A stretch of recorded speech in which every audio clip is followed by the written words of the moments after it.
السلام عليكم ورحمة الله وبركاته. قبل ما نبدأ الكلام نسمي بالرحمن. بسم الله الرحمن الرحيم. النهاردة إن شاء الله هنعمل مع بعض كنافة بالمهلبية، جميلة جدا هتعجبكم وسهلة جدا طريقتها، وإن شاء الله هتوفروا على نفسكم كتير جدا إن هي تروها.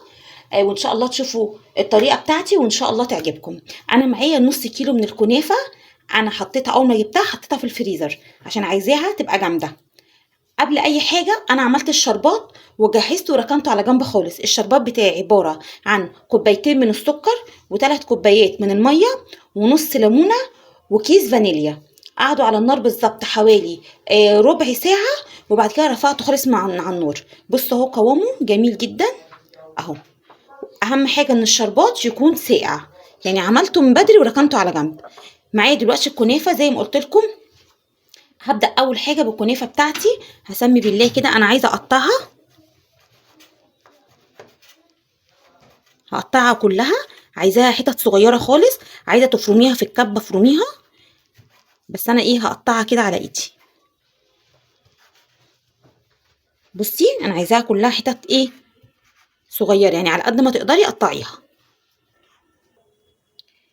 وهي الكنافة بعد ما قطعتها زي ما قلت لك، عايزة تقطعيها بالسكينة قطعيها، عايزة تفركيها بإيدك لو كانت جامدة جدا في الفريزر هتبقى سهلة برضو عليكي. عايزة تضربيها في الكبة اضربيها في الكبة.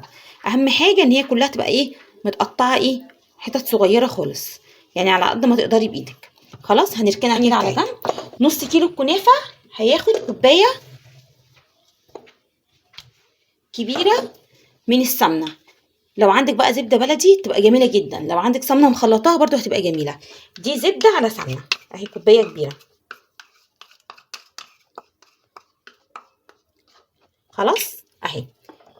الشربات اللي احنا عاملينه هناخد منه بالظبط حوالي معلقتين بس، وهنزل بيهم.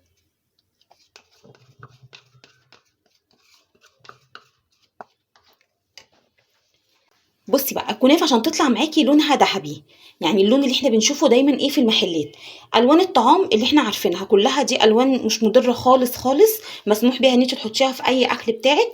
انا دلوقتي هخلط يعني رشه بسيطه جدا من لون من الوان الطعام الاصفر، بس كده. انا مش عايزه اكتر من كده. هرفعها على النار لغايه لما تسيح خالص كلها مع بعضكم وارجع لكم بس. ودلوقتي اهي السمنه بتاعتي كلها اتقدحت على النار مع العسل مع اللون اللي احنا حطيناه. بصوا لونها. هسمي بالله وهنزل بالسمنه.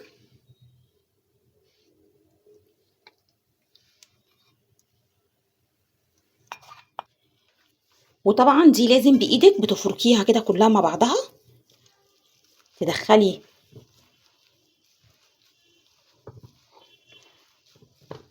السمنه. لازم تتاكدي ان السمنه دخلت يعني في كل الكنافه، بقت كلها لون بعضها. ودلوقتي اهي الكنافه، بصوا السمنه كلها دخلت فيها بقت كلها لون بعضها ازاي اهي. ريحتها جميله جدا اهي. بصوا بقى هنركن الكنافه كده، ومعايا حوالي 3 معالق من السمنه انا حطيتهم في الفريزر جمدوا. هعمل بيها انا عايزاها كده وهي جامده.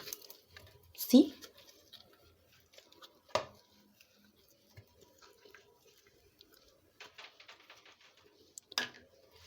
هتعملي كده في الصينيه، ولازم تكون الصينيه كلها مدهونه سمنه حتى الحروف كده اهي. ودلوقتي بص انا دهنت الصينيه كلها سمنه ازاي والجوانب كلها. هسمي بالله هفرش كده الكنافه واحطها.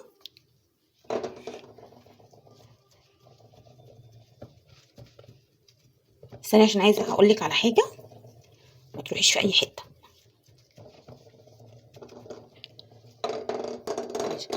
بصي اهم شايفه الجوانب دي كده، حطي فيها كده كنافه عشان لما نيجي نحط المهلبيه ما تروحش مننا في اي حته اهي.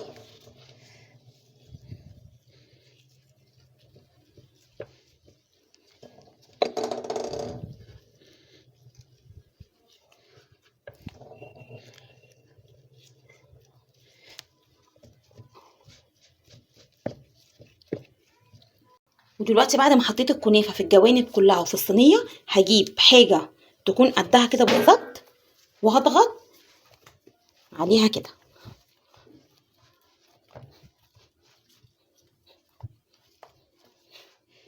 بس كده اهي، بصي جميله ازاي. دلوقتي هنركنها على ده. ودلوقتي هنحضر مع بعض طبقه الكريمه، عباره عن كوبايتين من اللبن كبار. هما المفروض 3 كوبايات، فانا حطيت كوبايتين لبن وهحط كوبايه لبن على قشطه. لو انت مش هتعملي زيي خليهم 3 كوبايات لبن كبار عاديين، وعليهم 6 معالق من النشا.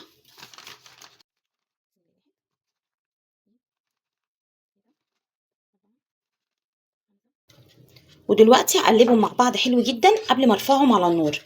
يعني لازم اتاكد ان المهلبيه ما تكتلتش خالص تحت وكله دف في بعضه.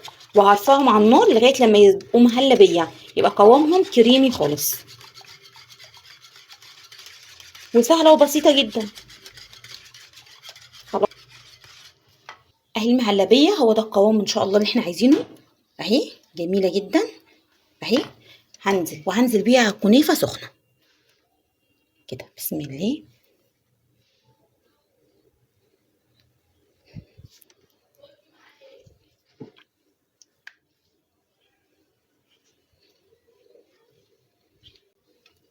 ما تخافيش خالص وهي سخنه. ايوه نزليها على الكنافه.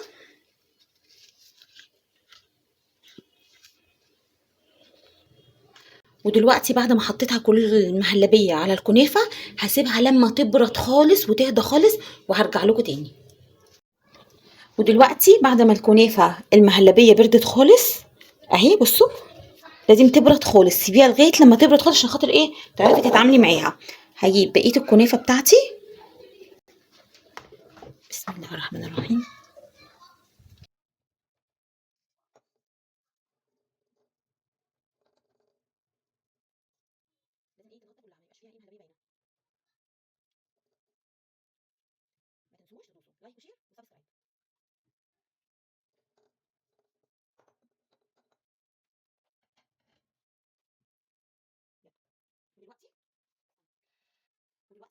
وش المهلبيه بالكنافه خالص مش باينه اهي خالص. دلوقتي هناخدها ونروح بيها على البوتاجاز، هنشوف هنعمل ايه. ودلوقتي انا حطيتها على البوتاجاز على نار وسط. همسك الصينيه، بصي مش هحط الصينيه كده كلها في نص بالظبط، لا انا هجيبها كده يعني على الحرف. وكل حوالي يعني 4 ثواني او 5 ثواني هلف كده. هفضل كده واقفه جنبها مش هسيبها. هفضل انا هوريكي وبعدين انا هسويها مع نفسي.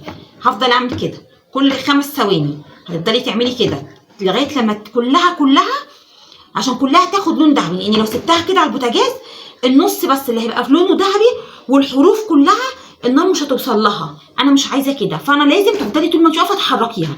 او قدامك حل تاني، الشياطه اللي احنا بنحطها تحت الرز تحطيها وترفعي الصينيه عليها وتغطيها وتسيبيها. بس انا مش هعمل كده، انا هقف جنبها وهفضل الفها لغايه لما الحروف بتاعتها دي كلها هيبقى لونها هيغير، واوريكي هعمل ايه.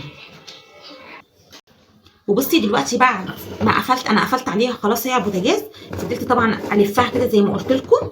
بصوا عشان دهناها سمنه من الجناب حلو، هي لوحدها بتبعد ازاي. بصوا انا مش عارفه اوريها لكم، عايزه اوريكم اللون. بصوا اهو، بصوا لونها بقى ذهبي ازاي. دلوقتي انا هدخلها الشوايه وهفضل واقفه جنبها لان انا مش هكمل حاجه، وهوريها لكم على طول. وهي الكنافه بعد ما خدت وش في الشوايه هقلبها واوريها لكم. اهي الكنافه بصي بعد ما قلبتها بسم الله الرحمن الرحيم يعني جميله جدا. عايزه اقول لك السر في انها تتقلب وتطلع زي ما هي كده السمنه اللي احنا دهنا بيها الجناب حلو جدا. خليكي كريمه في السمنه شويه، يعني خليك السمنه تبقى مغرقه الجناب زي ما قلت لك. هتلاقيها ان شاء الله معاكي كده، ولازم تقلبيها وهي سخنه. دلوقتي هنسمي بالله ونسقيها بالشربات.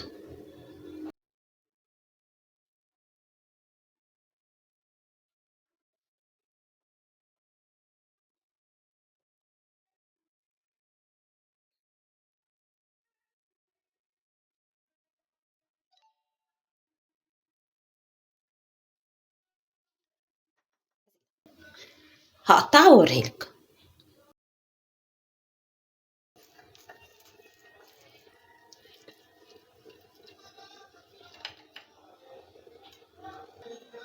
وهي معايا بصوا جميله ازاي. بصوا طبقه الكريمه بسم الله، بصوا جميله ازاي. بصي